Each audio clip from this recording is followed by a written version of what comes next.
Hello and welcome to the class. The Indian Trust Act 1882 के chapter 5 को हम study करेंगे, जो कि of the disabilities of trustees की बात करता है। सबसे पहले आता है सेक्शन 46, क्योंकि इस चैप्टर में सेक्शन 46 से लेके सेक्शन 54 तक के सेक्शंस इंक्लूड किए गए हैं। तो सबसे पहले सेक्शन 46 बोलता है, trustee can not renounce after acceptance. एक बार अगर ट्रस्टी एक्सेप्ट कर लेता है ट्रस्ट को, उसके बाद वो उस ट्रस्ट से रिनाउंस नहीं कर सकता, मीन्स त्याग पत्र नहीं दे सकता। क्या ऐसा हमेशा होगा?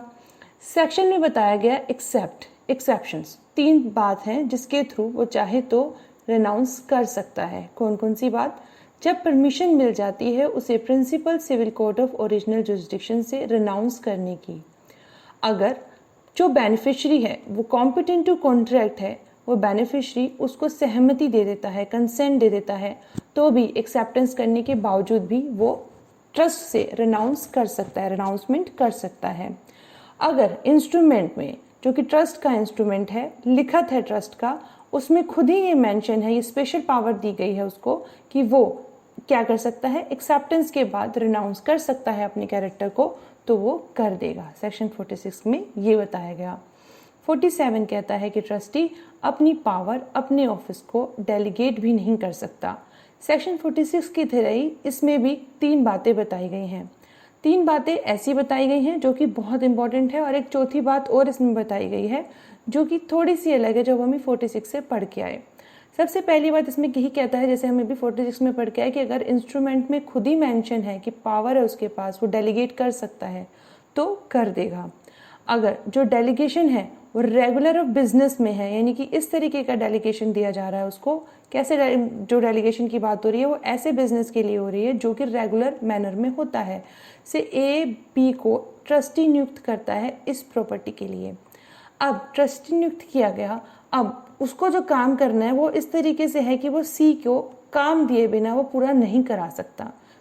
बी जो है वो प्रॉपर्टी पे जो काम दिया गया है वो सी की हेल्प के बिना नहीं कर सकता, और सी को हेल्प लेने के लिए कुछ पावर चाहिए, तो जो बी के पास पावर है वो सी को देनी पड़ेगी बी को, इसलिए तभी काम पूरा हो पाएगा। तो सेक्शन 47 का क्लोज भी यही बोलता है, रेगुलर कोर्स ऑफ बिजनेस है तो फिर क्या होगा, ट्रस्टी अपनी पावर को डेलीगेट कर सकता है। डेलीगेशन के बेनिफिट के लिए अगर ज़रूरी है तो, और चौथी बात इसके अंदर ये है कि अगर जो बेनिफिशियरी है वो खुद ही कंसेंट कर देता है कि ठीक है जाओ, मैं जो है कहता हूँ तुमको डेलीगेट करने के लिए, तो वो डेलीगेशन एक्सेप्टेड है। मैंने बोला यहाँ 3 कंडीशन तो लगभग सेम ही है जो पिछली वाली है, और ये तो एक डिफरेंट है। तो डिफरेंट कौन सी है? दिस वन, कि रेगुलर कोर्स ऑफ बिजनेस के अगर अंदर आता है तो। बाकी अगर नेसेसरी है, और हमने अभी बात की थी कि अभी बोला कॉम्पिटेंट टू कॉन्ट्रैक्ट है, स्पेशल पावर उसको मिल गई है, ओरिजिनल जुरिस्डिक्शन है वो समवट, सारी की तीन कंडीशन यही है। सेक्शन 48 की तरफ बात करते हैं, जो को ट्रस्टी यानी कि सह न्यासी की बात करता है। सह न्यासी क्या बोल रहे हैं यहाँ पर?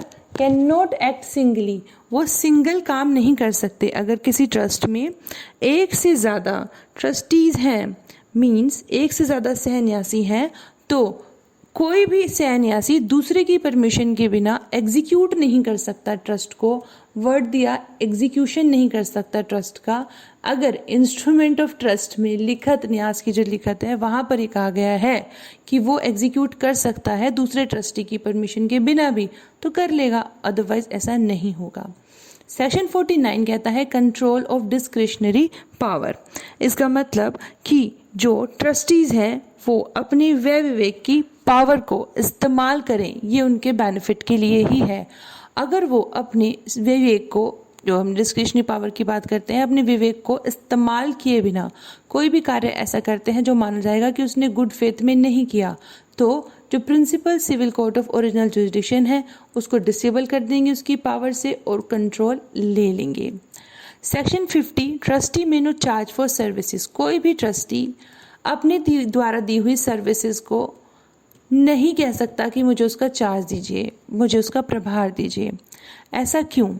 बोल रहे हैं कि अगर कोई ट्रस्टी ट्रस्ट के एग्जीक्यूशन के लिए, लास्ट लाइन पे आएंगे, एग्जीक्यूशन के लिए कुछ ट्रबल लेते हैं, कुछ स्किल यूज़ करते हैं, कुछ लॉस ऑफ टाइम उन्हें होता है, तो उसके लिए रेम्यूनरेशन वो नहीं मांगेंगे। मगर अगर इस तरीके की कोई भी डायरेक्शन है जो कैसे है, इस ट्रस्ट एक्ट में मेंशन की गई हैं, या फिर वो आपस में पार्टीज कुछ कॉन्ट्रैक्ट बना लेती हैं, या कोर्ट जो है at the time of accepting the trust accept कर लेती है कुछ एक्सप्रेस डायरेक्शन, इस बात के अलावा कि हाँ ठीक है उसे मिलेगा रेम्यूनरेशन, तो बात अलग है, अदरवाइज रेम्यूनरेशन नहीं मिलेगा। Section 51, trustee may not use trust property for his own property. किसी भी ट्रस्टी को यह अधिकार नहीं है कि वो ट्रस्ट की प्रॉपर्टी को अपने प्रयोग के लिए इस्तेमाल करे, अपने प्रॉफिट के लिए इस्तेमाल करे। लेकिन इस सेक्शन में इस बात के अलावा एक बात और बोली गई कि ना तो अपने प्रॉफिट के लिए ट्रस्टी प्रॉपर्टी इस्तेमाल करेगा, ना फिर किसी ऐसे पर्पस के लिए इस्तेमाल करेगा कि जो ट्रस्ट से कनेक्ट नहीं है। सेक्शन 52, ट्रस्टी फॉर सेल और his agent may not buy. A ने बी को ट्रस्टी बनाया कि आप मेरी ये लैंड है इसको ट्रस्ट कर दीजिए, ट्रस्ट के थ्रू क्या कर दीजिए, इसको जो है सेल कर दीजिए, ट्रस्ट के थ्रू इसको सेल कर दीजिए, मैं आपको ट्रस्टी बना रहा हूँ, ट्रस्ट है ये, ट्रस्ट कर दीजिए आप, और ट्रस्ट करने के बाद आप इसको सेल कर दीजिए। ऐसी पावर ए ने बी को दी।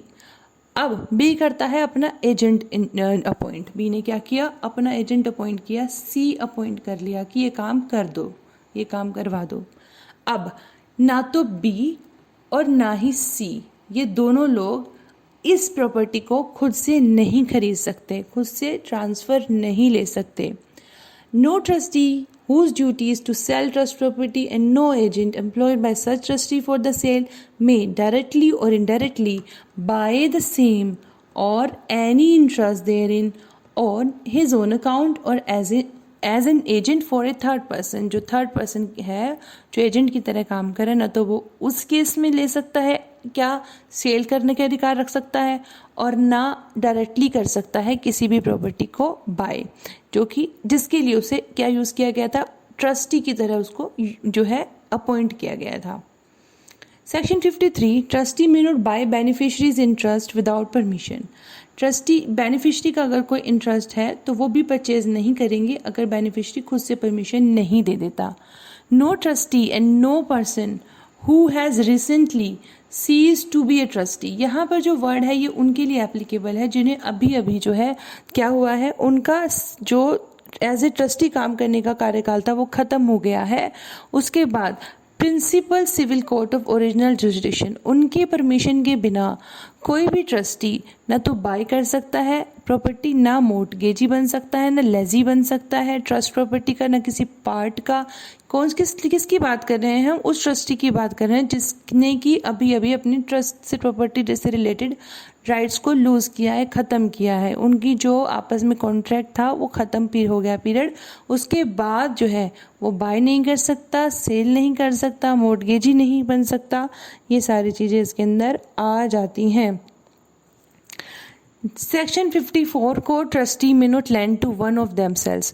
ना तो प्रॉपर्टी हमने बोला खरीदेगा, ना वो जो है पैसे हैं, पैसे किसी भी तरीके से इन्वेस्ट होंगे। कौन से इन्वेस्ट करेंगे पैसे, जो ट्रस्ट मनी आई है। ट्रस्ट मनी क्या होती है, हम पढ़ के आए हैं फर्स्ट क्लास में, जो ट्रस्ट प्रॉपर्टी से मिलती है, उस ट्रस्ट मनी को ना तो वो मोर्टगेज में खर्च करेंगे, ना वो पर्सनल सिक्योरिटी में, एंड कहीं पर भी वो इन्वेस्टमेंट उसका नहीं दिखा सकते हैं, और ना किसी को ट्रस्टी के लिए कर सकते हैं वो ये सब काम, ना अपने लिए कर सकते हैं। ये जो है डिसेबिलिटी है, कैसे दी गई, chapter 5 of Indian Trust act के अकॉर्डिंग दी गई। So this is all about today's class. Thank you so much for listening. Thanks a lot. Keep learning and keep smiling.